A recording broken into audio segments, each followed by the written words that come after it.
स्वागत है सभी विद्यार्थियों का टारगेट विद विक्रांत चैनल में। आज हम बात करने वाले हैं पास्ट इनडेफिनिट टेंस पे। पास्ट इनडेफिनिट टेंस यानी वो टेंस है जो विद्यार्थियों को हमेशा दुविधा में डाले रहता है। पास्ट इनडेफिनिट टेंस को लेकर स्टूडेंट्स काफी दुविधा में रहते हैं कि वो पास्ट इनडेफिनिट है या पास्ट परफेक्ट है। तो वो दुविधा आज आपकी खत्म हो जाएगी कि किसको पास्ट इनडेफिनिट मानना है और किसको पास्ट परफेक्ट मानना है। वो डिफरेंस मैं आपको आज इस वीडियो में बताऊंगा। चलिए बात कर लेते हैं पहचान क्या होती है, किस तरह से हम हिंदी में इसको पहचाने कि ट्रांसलेशन आसान हो जाए।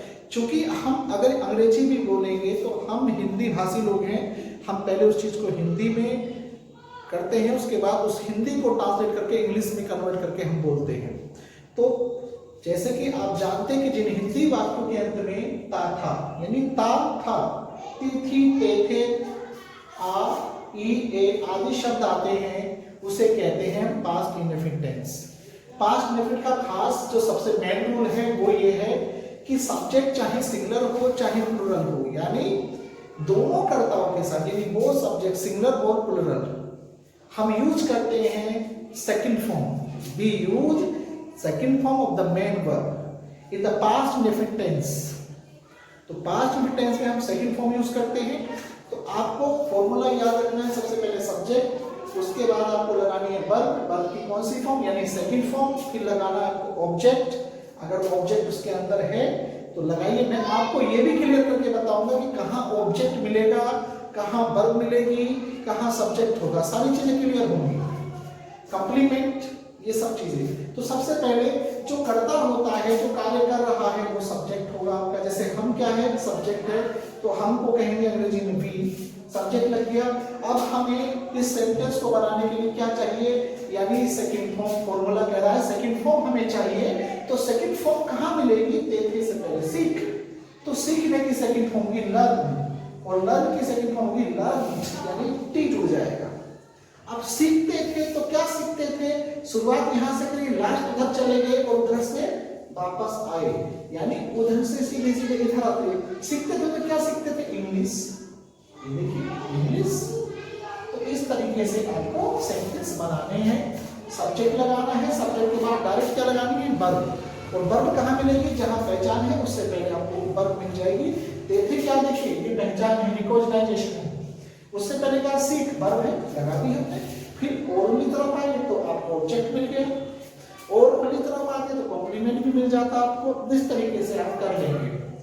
तो हम इन पर वाक्य कैसे, हम किस तरह से, हम अफर्मेटिव के अंदर ही, अगर हम पास्ट इनडेफिनिट को सही से देखें तो अफर्मेटिव के अंदर ही कम से कम 5 से 6 रूल हैं जो हमें न केवल अंग्रेजी सिखाते हैं बल्कि हमारी अंग्रेजी को इतना मजबूत कर देंगे, चाहे वो स्पीकिंग की बात हो, चाहे वो ग्रामर की बात हो, हर स्तर पर हम उनको फॉलो कर सकते हैं, यानी समझिएगा। तो इस तरीके से आप अंग्रेजी को समझ सकते हैं, सीख सकते हैं। अब मेरा सेंटेंस में अगर मैं कह दूं, मैं उससे बात करता हूं, तो ये प्रेजेंट का है, मैं उससे बात करता था, तो करता था तो आदत को शो कर रहा है सेंटेंस। हम बात करते थे, ये भी आदत है। हम वहां जाते थे, तो हम वहां जाते थे, वी के जाते थे, तेथे से पहले जाने की सेकंड फॉर्म होगी वेंट, वहां जाते थे देयर, वी वेंट देयर, हम वहां जाते थे। नेक्स्ट, मैंने कल उससे बात की, मैंने कल उससे बात की, तो मैंने कल उससे बात की, पास्ट का वाक्य डाल दे के लास्ट में ये शब्द आ गया है, तो मैंने की अंग्रेजी आई, बात करने की सेकंड फॉर्म टॉक, टॉक में जुड़ा ईडी, टॉक, किससे बात की, टू हिम, लड़का है तो हिम, यानी मेल है तो हिम, फीमेल है तो हर। कब की, यस्टरडे यानी लास्ट डे, यानी यस्टरडे, तो मैंने कल उससे बात की, आई टॉक टू हिम। मैं कल उससे मिला, आई मेट हिम yesterday। मैंने उसके साथ खाना खाया, I ate food with him। मैंने उसके साथ खाना खाया। मैंने उसके साथ फिल्म देखी, I watched a movie with him, मैंने उसके साथ मूवी देखी। तो इस तरीके से आप देखिए कितने सेंटेंस बना लिए हैं अपने इसी रूल पर। मैं उससे मिला, मैंने उससे बात की, मैंने उसके साथ खाना खाया, कुछ भी एक्सप्रेस है। मैंने अखबार पढ़ा, आई रेड द न्यूज़पेपर। मैंने आपके बारे में सुना, मैंने आपके बारे में सुना, आई हेयर्ड अबाउट यू, मैंने आपके बारे में सुना। तो इस तरीके से आप पहले नियम को फॉलो कर सकते हैं, सेकंड फॉर्म वाले नियम को फॉलो कर सकते हैं। इसमें सिर्फ आपको ये ध्यान रखना है कि सेकंड फॉर्म, मैं यहाँ आया, आई केम हियर, वे यहाँ आए, दे केम हियर, हम यहाँ आए, वी केम हियर, वो यहाँ आए, सी केम हियर, हम सब यहाँ आए, वी ऑल केम हियर। इस तरीके से कितने वाक्य बन सकते हैं? तो क्यों हम रखने की कोशिश कर रहे हैं? क्यों ना हम वो बोले जो हम बोलना चाहते हैं। हमको वो बोलना चाहिए जो हम बोलना चाहते हैं। ठीक है, तो समझिए नेक्स्ट रूल। अगर मैं इस रूल, ये सेकंड फॉर्म वाला रूल है, रूल नंबर 2 क्या कहता है? यदि वाक्य में करता था, करती थी, रूल नंबर 2 देखिएगा, यानी करता था, करती थी, करते थे, तो जिसमें आदत प्रकट होती है, हैबिचुअल एक्शन पास्ट में शो होता है, तो उस वाक्य में आपको यूज्ड टू का प्रयोग करना है दोनों कर्ताओं के साथ, यानी सिंगुलर और प्लुरल सबके साथ आपको यूज्ड टू लगाना है और वर्ब की फर्स्ट फॉर्म लगानी है। यदि यूज्ड टू नहीं लगाना चाहते हो तो आप वुड लगा सकते हैं, लेकिन यूज्ड टू ज्यादा बेहतर लगेगा क्योंकि वुड कभी कभी कंफ्यूजन भी पैदा कर देता है। तो इसका फॉर्मूला 2 होगा, सबसे पहले आपको सब्जेक्ट लगाइए, फिर आप लगाइए यूज्ड टू और प्लस वर्ब की फर्स्ट फॉर्म, फिर ऑब्जेक्ट लगाइए, फिर लगाइए कॉम्प्लीमेंट। जैसे मैं अपने आप से बातें किया करता था, तो I used to talk myself, I used to talk myself, मैं अपने आप से बात किया करता था, मैं अपने आप से बातें किया करता था। इस तरीके से सेंटेंस। मैं घूमने जाया करता था, आई यूज्ड टू वॉक, मैं अंग्रेजी का अखबार पढ़ा करता था, I used to read the English newspaper, मैं हिंदी बोला करता था, I used to speak Hindi, ऐसे बनेगा। मैं सुबह में चाय पिया करता था, I used to take tea in the morning, सुबह में चाय पिया करता था। इस तरीके से आप इस पर भी बहुत सारे नियमों से, बहुत सारे वाक्यों से आप यूज कर सकते हैं यूज टू, और यूज टू के साथ फर्स्ट फॉर्म आएगी, आपको ध्यान रखना है। यूज टू लगाएंगे करता था, करती थी के लिए। क्लियर? मैं बात किया करता था, मैं बोला करता था, मैं पढ़ा करता था, मैं खेला करता था, I used to play, I used to talk, कुछ भी आप सोचिए, दिमाग लगाइए, यूज कीजिए। तीसरा नियम, यदि वाक्य में मजबूरी प्रकट हो या वाक्य में पढ़ा, पढ़ी, पढ़े, ना था, नहीं थी शब्द आ जाए, जैसे मुझे जाना था, मुझे बात करनी थी, मुझे अखबार पढ़ना था, हमें वहां जाना पड़ा, तो इस तरह के जो वाक्य हम बोलते हैं वो सब पास्ट इंडेफिनिट के ही होते हैं। और रूल नंबर होता है 3, तो रूल नंबर 3 में आपको ये याद रखना है कि रूल नंबर 3 कौन सा है, आपको लगना है हेड टू वाला, यानी आपको हेड टू याद रखना। सबसे पहले आप सब्जेक्ट लगाइए और उसके बाद आप लगा दीजिएगा हेड टू। तो रूल नंबर 3 है ये। रूल नंबर 3 में आपको याद रखना है सब्जेक्ट और उसके बाद हेड टू, और हेड के बाद आपको लगानी है वर्ब की फर्स्ट फॉर्म, और फिर लगाना है आपको ऑब्जेक्ट, और फिर लगाना है आपको कॉम्प्लीमेंट। जैसे एग्जाम्पल के रूप में, मुझे कल हिंदी बोलनी पड़ी, यानी मैं हिंदी नहीं बोलना चाहता, बोलनी पड़ी, तो बोलनी पड़ी यानी मजबूरी वाला वाक्य, ई की मात्रा इसमें आई है, पास्ट इंडेफिनिट का ही है। लेकिन रूल में क्या होता है, ये वाला फॉलो होगा इसके अंदर। मुझे की अंग्रेजी आई हैड टू, बोलने के लिए आप लगाएंगे स्पीक, बोलनी क्या पड़ी, हिंदी, तो हिंदी के लिए Hindi, I had to speak Hindi yesterday, तो I had to speak Hindi yesterday यानी कल मुझे हिंदी बोलनी पड़ी, मुझे वहां जाना पड़ा, I have to go there, मुझे वहां पर लोगों से बात करनी पड़ी, I have to talk to the people there, मुझे वहां लोगों से बात करनी पड़ी, मुझे लोगों को समझाना पड़ा, I have to explain the people, समझाना पड़ा मतलब मुझे यूट्यूब पर वीडियो बनानी पड़ी, तो I had to make the video on YouTube. तो इस तरीके से आप जो है इस वाले नियम को फॉलो कर सकते हैं। जैसे इसके अलावा ये भी आ सकता है, मुझे वहां जाना था, I had to go there, मुझे बात करनी थी, आई हैड टू टॉक, मुझे नहाना था, आई हैड टू बाथ, मुझे खाना खाना था, I had to take food, मुझे अंग्रेजी सीखनी थी, I had to learn English, मुझे संस्कृत बोलनी थी, I had to speak Sanskrit, मुझे यहाँ से जाना था, I had to go from here, मुझे फिल्म देखनी थी, I had to watch movie. इस तरीके से कितने वाक्य बोल सकते हैं आप। तो हैड टू वाला नियम भी आप फॉलो कर सकते हैं। इसके अलावा आपको एक नियम याद रखना है, रूल नंबर 4 में आ जाएगा, मैं हिंदी बता दूंगा उसको। क्या इस तरीके से कहेंगे कि यदि वाक्य में आता था, आते थे या जानता था, जानते थे और उससे पहले नानी ने वाली कोई वर्ब आए, तो उसका मतलब जो है आते का जानने से ही होता है। तो आपको उस वाक्य में सबके साथ, चाहे सब्जेक्ट सिंगुलर हो प्लुरल हो, आपको सब्जेक्ट लगाना है, उसके बाद आपको ने हाउ टू लगाना है। क्या लगाना? ने हाउ टू प्लस वर्ब की आपको फर्स्ट फॉर्म लगानी है, फिर आपको लगाना है ऑब्जेक्ट, फिर कंप्लीमेंट। तो जैसे मैं कहूं मुझे कंप्यूटर चलाना आता था, तो आई knew how to operate computer. I knew how to operate computer, यानी मुझे कंप्यूटर चलाना आता था।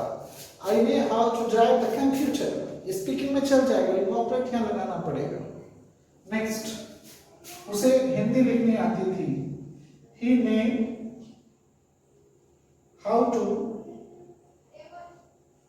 राइट हिंदी, उसे हिंदी लिखनी आती थी। उसे अंग्रेजी बोलनी आती थी, he knew how to speak English. उसे ट्रांसलेशन करना आता था या उसे ट्रांसलेशन करनी आती थी, he knew how to translate. उसे खाना बनाना भी आता था या उसे खाना बनाना आता था, she knew how to cook the food. उसे कार चलानी आती थी, he knew how to drive the car. इस तरीके से आप बहुत सारे वाक्य बना सकते हैं, आसानी से, इजीली से आप इसका यूज कर सकते हैं बहुत सारे सेंटेंसों में। मुझे बाइक चलानी आती थी, I knew how to drive the bike, I knew how to ride the bike. आप कुछ भी बोलिए। मुझे खाना बनाना आता था, I knew how to cook the food. तो इस तरीके से आप बना सकते हैं, इसका यूज कर सकते हैं बहुत सारे सेंटेंसेस में। चीजों को समझना है कि कौन सा रूल किसके लिए लगा है। जिस प्रकार हर मर्ज की दवा अलग होती है, उसी प्रकार हर चीज के लिए एक अलग नियम बना हुआ है। जब पहले नियम को फॉलो करेंगे सेकंड फॉर्म लगाएंगे, जब आप जो है दूसरे नियम को फॉलो करेंगे, करता था, यूज्ड टू या वुड लगाएंगे तो फर्स्ट फॉर्म लगाएंगे। जब आप पढ़ा पढ़ी मजबूरी वाले या नाथा नीति वाले को भी यूज करेंगे तो हेड टू लगाएंगे। जैसे मुझे जाना था, मुझे बात करनी थी, ये करना था, वो करना था, सारे वाक्य आप हेड टू से बनाएंगे। और जब ये बात आएगी मुझे खेलना आता था, मैं खेलना जानता था, मुझे क्रिकेट खेलना आता था, मुझे कंप्यूटर चलाना आता था, मुझे घास काटनी आती थी, कुछ भी XYZ, तो आप इस वाले नियम को फॉलो करेंगे। ने हाउ टू का सबके साथ ने हाउ टू लगाइएगा। क्लियर? इसके आगे चलते हैं। यदि वाक्य में आ जाए क्या, सका सकी, यानी हिंदी में हम बोलेंगे सका सकी सके, तो उसके लिए आपको कुड का प्रयोग करना है। रूल नंबर 4 के बाद में आएगा रूल नंबर 5। यानी रूल नंबर 5 अफर्मेटिव में है तो आपको लगाना है सबसे पहले सब्जेक्ट, उसके बाद में आपको लगाना है कुड, और कुड के साथ लगेगी वर्ब की फर्स्ट फॉर्म, और फिर आपको ऑब्जेक्ट लगाना, फिर उसी तरह से कॉम्प्लीमेंट लगा देना। जैसे मैं आपके कारण इस परीक्षा को पास कर सका, मैं आपके कारण इस परीक्षा को पास कर सका, तो I could pass this exam because of you, because of you, आपके कारण, यानी आपकी वजह से मैं ये एग्जाम पास कर सका। I could pass this exam because of you, यानी आपके कारण इस एग्जाम को मैं पास कर सका। आपकी वजह से मैं एक अच्छा अध्यापक बन सका। I could become a good teacher because of you, because of you, यानी मैं आपकी वजह से एक अच्छा अध्यापक बन सका।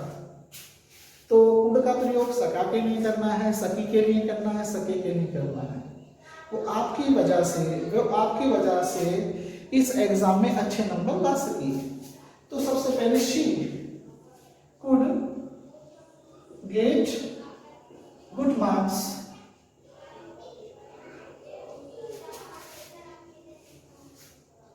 in this exam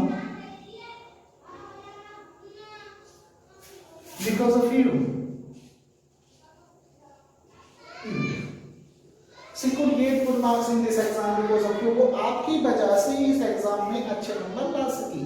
तो ला सकी मतलब पास का वाक्य है भाई। तो इस तरीके से आप इस नियम को फॉलो कर सकते हैं। अंडरस्टैंड? तो आपको करना क्या है, सका शब्द वाला आ जाए तो आप ये वाला नियम लगा दीजिए, करता था वाला आ जाए तो वो लगा दीजिए, और भैया पहला नियम आए तो सेकंड फॉर्म से बनना ही बनना है। नेक्स्ट, यदि वाक्य में तो शब्द आ जाए तो के लिए आपको डिड का प्रयोग करना है। यदि रूल नंबर 6 है इसके अंदर तो, यानी तो शब्द आएगा तो उसके लिए आपको करना क्या है, इसमें पास्ट में आपको डिड लगाना होता है और प्रेजेंट में इसी के लिए डू इज का इस्तेमाल करना होता है। तो आपको करना क्या है, सबसे पहले आप सब्जेक्ट लगाएं, उसके बाद आप लगाएं डिड, डिड के बाद लगाएं वर्ब की फर्स्ट फॉर्म, फिर लगाएं आप ऑब्जेक्ट, फिर लगाएं आप कॉम्प्लीमेंट, और समझ में ना आए तो कमेंट्स करके जरूर बताएं। जैसे वह यहाँ पढ़ती तो थी, तो वह यहाँ पढ़ती तो थी, वह यहाँ पढ़ती तो थी शब्द आ गया, लेकिन तो शब्द जरूर आ गया। तो वह के लिए आपने शी लगाया, फिर आपने तो के लिए डिड लगाया, पढ़ने के लिए आपने फर्स्ट फॉर्म रीड लगा दी। Yes, she did read here. मैं वहां जाता तो था, आई डिड गो देयर। मैं उससे बात तो करता था, I did talk to her. मैं अंग्रेजी बोलता तो था, आई डिड स्पीक इंग्लिश। मैं पढ़ाता तो था, आई डिड टीच। मैं अक्सर अंग्रेजी में बात करता तो था, I did often talk in English. तो आपको इस तरीके से अफर्मेटिव वाक्य कितने नियम मैंने आपको बताए अफर्मेटिव के अंदर ही, तो आप इन पर प्रैक्टिस कर सकते हैं। सबसे पहला नियम मैंने आपको बताया, रिपीट करता हूं, देखिए। सबसे पहले सेकंड फॉर्म वाला, हम वहां गए, बी वेंट देयर। हम वहां पहुंचे, बी रीच देयर। हम वहां पहुंचे, हम वहां गए, सेकंड फॉर्म से बनाए। हमने वहां देखा, वी सॉ देयर। हमने वहां लोगों से बातें की, we talked to the people there. हम वहां लोगों से मिले, we met to the people there. हमने वहां बहुत सारे गरीब लोग देखे, we saw a lot of poor people there. Next, या we saw a many poor people there. इस तरीके से सेकंड फॉर्म से बन रहे हैं सारे वाक्य। उसके बाद मुझे वहां जाना पड़ा, I had to go there. मुझे उसे बुलाना पड़ा, I had to call him. मुझे कल वहां जाना था, I had to go there yesterday.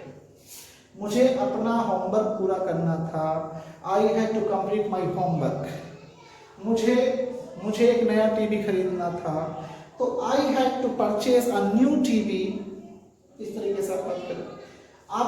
हम खेला करते थे, वी यूज्ड टू प्ले। हम साथ साथ खेला करते थे, we used to play together. हम साथ साथ स्कूल जाया करते थे, we used to go to school together. हम साथ साथ स्कूल से वापस आया करते थे, we used to come back from the college from the school together. इस तरीके से देखिए यूज्ड टू लगा के हम कर सकते या हम कर सके, हम आपकी वजह से यहाँ पढ़ सके, we could study here because of you। हम मेहनत की वजह से पास हो सके, हम मेहनत करके पास हो सके, या मेहनत करने की वजह से पास हो सके। we could pass, ठीक है, ड्यू टू हार्ड वर्किंग। तो हम मेहनत की वजह से पास हो सके।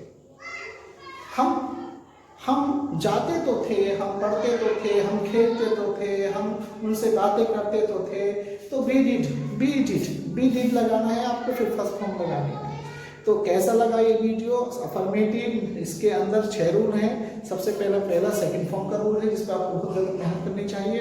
तो जिन विद्यार्थियों को ये अफर्मेटिव रूल्स के 6 हैं, और अगर आपने 6 के 6 अच्छे से कर लिए, तो मैं नहीं समझता कि प्रेजेंट की तो बात अलग है, ये पास्ट है। प्रेजेंट में भी मैं इस तरह से सिखा चुका हूँ। पास्ट इंडेफिनिट के 6 अफर्मेटिव में रूल हैं, और फिर आपको कोई चीज़ समझने की जरूरत नहीं पड़ेगी, आसानी से आपकी बहुत ग्रामर जो है कवर हो जाएगी। ओके, कैसा लगा वीडियो? लाइक और सब्सक्राइब और मेरा वीडियो शेयर करना ना भूलें। Thank you for watching my video. धन्यवाद।